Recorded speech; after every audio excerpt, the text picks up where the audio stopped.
हाँ दोस्तों, नमस्कार। एसबी क्यूरियस में आप सभी का हार्दिक स्वागत और अभिनंदन है। मैं जो श्रृंखला आपको प्रस्तुत कर रहा हूँ मृतक आश्रित अनुकंपा आधारित नियुक्ति के बारे में, उसमें आपके द्वारा प्रश्न पूछे जा रहे हैं। एक भाई जी के द्वारा प्रश्न पूछा गया है। उसमें उनके द्वारा पूछा गया था कि यदि किसी मृतक के उसके आश्रित परिवार में 2 बेटे हैं उनके और एक बेटा सरकारी सेवा में है, तो क्या दूसरा पुत्र ऐसी परिस्थिति में मृतक आश्रित सेवा योजना पा सकता है या नहीं पा सकता है। तो इसके संबंध में उनके द्वारा मांग की गई थी कि कोई गवर्नमेंट ऑर्डर हो या कोई जजमेंट हो, उसके बारे में बताएं। तो देखते हैं, ये काफ़ी महत्वपूर्ण है। आइए समझने का प्रयास करते हैं कि क्या परिस्थितियां हैं इसमें। ये काफ़ी पेचीदा है। देखिए, ये इम्पोर्टेंट है। ये देखिए है इसमें हेडिंग, मृतक के 2 पुत्रों में से एक पुत्र नगर पालिका परिषद में सफाई कर्मचारी के रूप में पहले से सेवारत है, दूसरे पुत्र के सेवा आयोजन में बाधक नहीं है। ये हेडिंग ये है कि यदि कोई मृतक थे, वो जो डेथ कर गए, उनके 2 बेटे हैं। एक बेटा जो है वो नगर पालिका परिषद में है, ठीक है, और दूसरा बेटा मृतक आश्रित नियुक्ति पा सकता है या नहीं पा सकता है, उस पर बात है ये, ठीक है। इस पर देखते हैं माननीय न्यायालय का क्या तर्क है। देखिए, एक नगर पालिका परिषद में एक महिला सफाई कर्मी की मृत्यु कार्यरत रहते हुए हुई। मृतक के पुत्र ने मृतक आश्रित के रूप में सेवा आयोजन के लिए आवेदन प्रस्तुत किया। आवेदन किया गया उनके बेटे के द्वारा, मृतक के बेटे, परंतु उसका सेवा आयोजन इस आधार पर अस्वीकृत कर दिया गया कि उसका भाई नगर पालिका परिषद में सफाई कर्मचारी के रूप में कार्यरत है। याची ने न्यायालय की शरण ली। दूसरा भाई नियुक्त के मार्ग में बाधा नहीं है। माननीय न्यायालय का क्या तर्क है वो महत्वपूर्ण है, उसको आइए हम समझने का प्रयास करते हैं।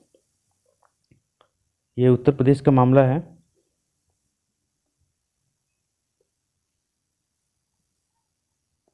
आइए देखते हैं। द मदर ऑफ पेटिशनर, जो याचिका करता है उनकी माँ। ये न्यायालय के तर्क की बात है, इसको डिटेल में समझते हैं। Who was working as a sweeper died while in service of Nagar Palika Parishad. जो याचिका करता है उनकी माँ सफाई कर्मी के पद पर कार्य करती थी और कार्यरत रहते हुए उनकी मृत्यु हो गई। Executive officer of the Nagar Palika Parishad rejected the application of the son on the ground that son of deceased was working in Nagar Palika Parishad. कि दूसरा बेटा, जो मृतक महिला थी, उनका दूसरा बेटा नगर पालिका परिषद में काम कर रहा था। हेल्ड इस प्रकार आता है, only provision mentioned in that spouse and person submitting application should not be employed stand taken in impugnant order in contrary of previous of rule 5(1) of UP government servant dying in earnest rules held impugnant order is side direction to consider his case in accordance with rule 5(1). ये Shiv Kumar state of UP, ठीक है, UP के हैं। उनके 2008 में उनके द्वारा याचिका की गई है। तो माननीय न्यायालय के द्वारा ये तर्क दिया गया, वही रूल जो नियमावली है, रूल नंबर 1974 की नियमावली है, उसमें जो 5(1) का नियम है, उसके अनुसार ये है कि ये जो दूसरा बेटा है उसका भरण पोषण पहले बेटे के द्वारा किया जा सकता है या नहीं किया जा सकता है, ये उसकी स्वीकारोक्ति पर, उसके स्वीकार करने के ऊपर निर्भर करता है, ठीक है।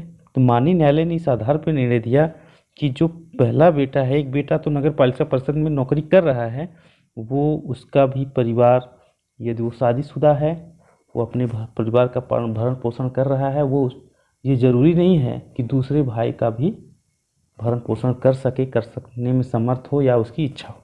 ऐसी अवस्था में ये बाधा नहीं बन सकता है कि एक भाई यदि रोजगार में है तो दूसरा भाई जो है वो मृतक आश्रित नियमावली के अंतर्गत सेवा योजना नहीं प्राप्त कर सकता है।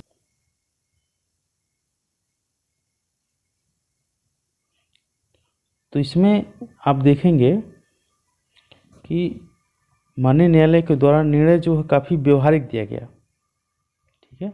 इसमें माननीय न्यायालय के द्वारा व्यवहारिक निर्णय दिया गया और ये बातें अधिकांश माननीय न्यायालय के सामने आती रहती हैं, ठीक है। इसलिए आपसे अनुरोध है कि ऐसे चीज़ों से आप जागरूक रहेंगे तो आप अपनी समस्याओं से लड़ पाएंगे। ठीक है, मिलते हैं नेक्स्ट वीडियो में, तब तक के लिए नमस्कार दोस्तों। ऐसे ही हमको सपोर्ट करते रहिए। बहुत बहुत धन्यवाद आपका।